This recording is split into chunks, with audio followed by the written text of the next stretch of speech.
ಹೇಳುತ್ತಲೇ ಇದ್ದಾರೆ, ಚೇಂಜ್ ಆಯ್ತಾರೆ ಅಂತ ಹೇಳ್ತಾರೆ. ಚೇಂಜ್ ಆಗೋ ಪ್ರಶ್ನೆನೇ ಇಲ್ಲ. ಹೈಕಮಾಂಡ್ ಅವ್ರು ಏನ್ ತೀರ್ಮಾನ ಮಾಡ್ತಾರೆ ಅಂತ ಭವಿಷ್ಯ ಜ್ಯೋತಿಷ್ಯ ಜಾಸ್ತಿ ಹೇಳ್ತಾರೆ ಅಂತ ಸರ್. ಬಿಜೆಪಿಯಿಂದ ಭವಿಷ್ಯ ಜ್ಯೋತಿಷ್ಯ ಎಲ್ಲ ಜಾಸ್ತಿ.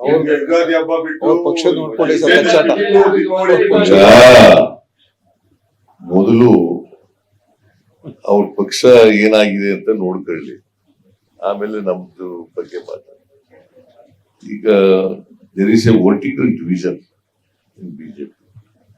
ದಿನನಿತ್ಯ ಬೈದಾಡ್ತಾರೆ,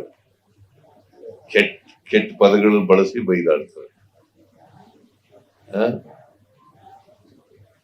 ಇವರು ಇನ್ನೊಂದ್ಸಾರಿ ಗೆಲ್ಲಿ ನೋಡೋಣ ಅಂತ ಹೇಳ್ತಾರೆ. ಒಬ್ಬ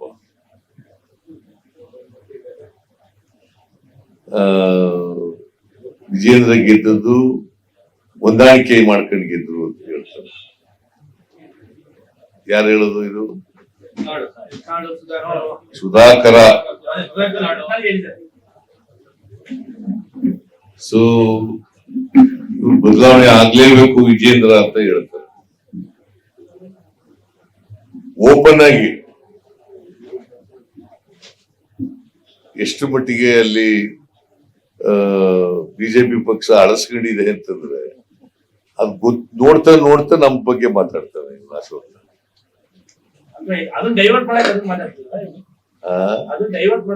ನೀ ಹೆಚ್ಚ ಬರೀತಾ ಇಲ್ಲ ಅಂತ ತೋರಿಸ್ತಾ ಇಲ್ಲ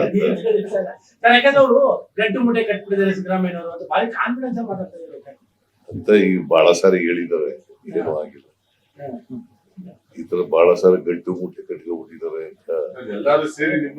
ಈಗ ವಿಜೇಂದ್ರ ಏನ್ ಹೇಳ್ದ, ಬೆಳಗಾವಿ ಅಧಿವೇಶನಕ್ಕೆ ಹೊಸ ಚೀಫ್ ಮಿನಿಸ್ಟರ್ ಬರ್ತಾರೆ ಅಂತ ಹೇಳೋದು ಆಯ್ತಾ? ಅದು ಮತ್ತೆ ಜನವರಿ 26 ಜನವರಿ 26ಕ್ಕೆ ಬೇರೆ ಸಿಎಂ ಬಂದು ಅದಕ್ಕಿಂತ ಮುಂಚಿತವಾಗಿ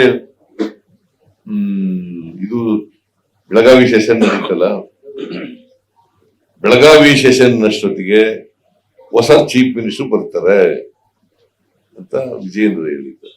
ಆಯ್ತಾ?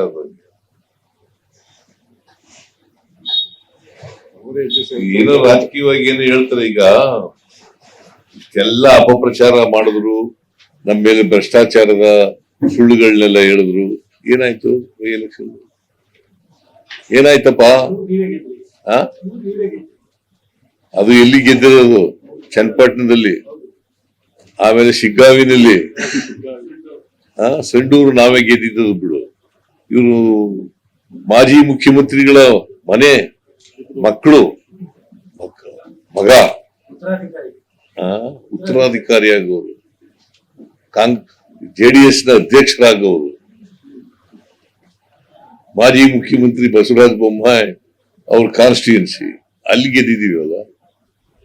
ಅದು ಮೈನಾರಿಟಿ ಆಗಿ ಗೆದ್ದಿದೀವಿ. ಇದೇ ಟ್ರೆಂಡ್ ಜಿಲ್ಲಾ ಪಂಚಾಯತ್ ತಾಲೂಕ್ ಪಂಚಾಯತ್ ಇರುತ್ತೆ ಸರ್. ಇದೇ ಟೆಂಡೆನ್ಸಿ ಇನ್ನು ಜಾಸ್ತಿ ಆಗುತ್ತೆ. ಯಾಕೆ ಸಿದ್ದರಾಮಯ್ಯ ಅವ್ರ ಮೇಲೆ ಕಣ್ಣು ಅಂತ? ಯಾಕೆ ಸಿದ್ದರಾಮಯ್ಯ ಅವ್ರ ಮೇಲೆ ಕಣ್ಣು? ಕಾಂಗ್ರೆಸ್ ಸಿದ್ದರಾಮಯ್ಯವ್ರ ಕಂಡ್ರೆ ಭಯ ಅವ್ರಿಗೆ.